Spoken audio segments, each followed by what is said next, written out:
Hello investors, it's Zil from Equitymaster bringing you investing insights to make investing simple and easy to learn. To stay updated on investing trends and the latest developments on Indian markets, don't forget to subscribe to this channel and like this video.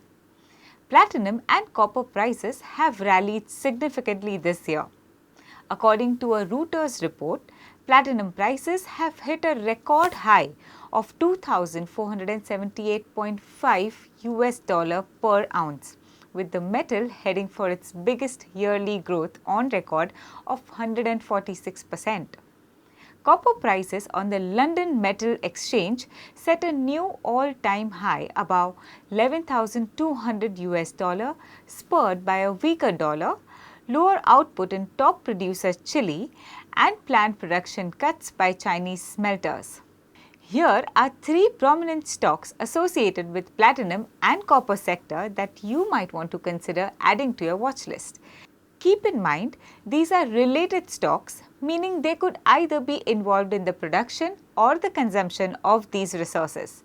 Before we move on, please note, this video is for information purposes only. It is not a stock recommendation and should not be treated as such. There is no opinion or view on any stock covered herein. With that disclaimer out of our way, let's get started. First on our list is Vedanta Limited. Vedanta has a strong presence in copper despite being well diversified. The entire production chain, extraction and processing to final materials is part of the company's copper and nickel operations.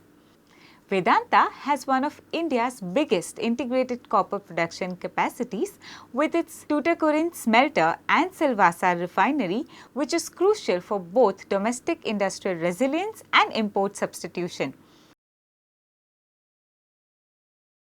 In the second quarter of FY26, Vedanta reported a jump in consolidated revenue of 3,98,680 million rupees compared to 3,76,340 million rupees in the same period last year. However, the company reported a sharp drop in consolidated net profit to 34,800 million rupees compared to 56,030 million rupees in the same period last year. The Vedanta Group is expanding its copper operations. With a $1.5 billion investment in Zambia's Konkola copper mines and new projects in Saudi Arabia, the Vedanta Group's future prospects seem bright due to its aggressive expansions in copper operations amid the global demand for energy transition metals. The company has also secured critical mineral blocks in FY25 auctions, positioning it for EV and renewable energy supply chains. Second on our list is Hindustan Copper. The Ministry of Mines oversees Hindustan Copper, a mini Ratna company.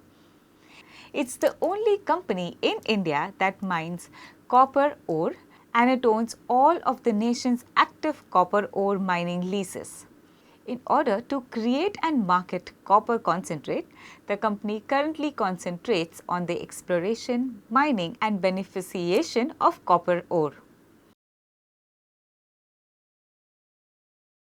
On the financial front, for Q2 of FY26, Hindustan Copper reported sales of 7,180 million rupees against 5,182 million rupees year-on-year. Net profits of the company surged to 1,860 million rupees against 1,017 million rupees year-on-year. Moving ahead, the planned mine expansion in Rajasthan's Khetri copper complex will boost ore production capacity from the current 1 million tons per annum to 3 million tons per annum in the future. The lease deed will be executed in Rakha following the acquisition of the required legal clearance, allowing the start of mining operations through the mine developer and operator, which is MDO, to produce 3 million tons per annum.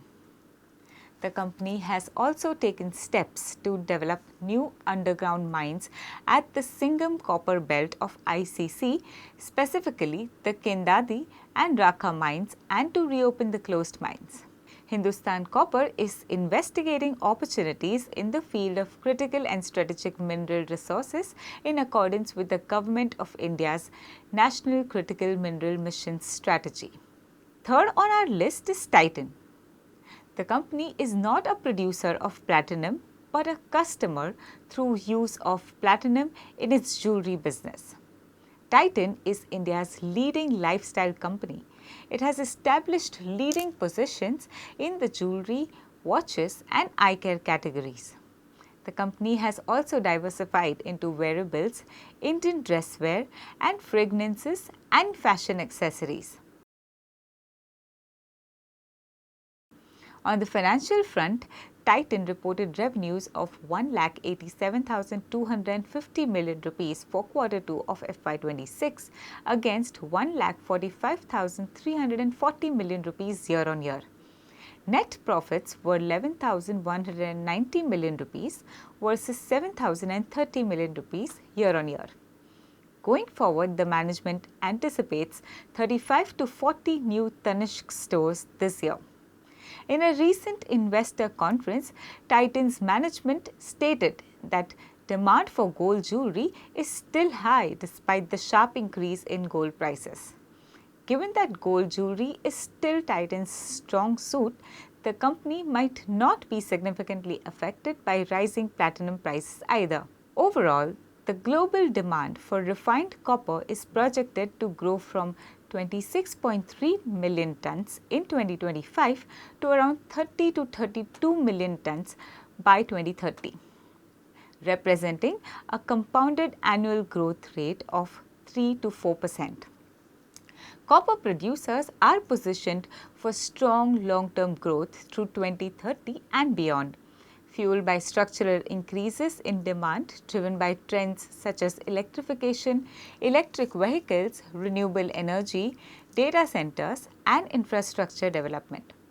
This rising demand is expected to surpass the limited supply, leading to market shortages and higher prices.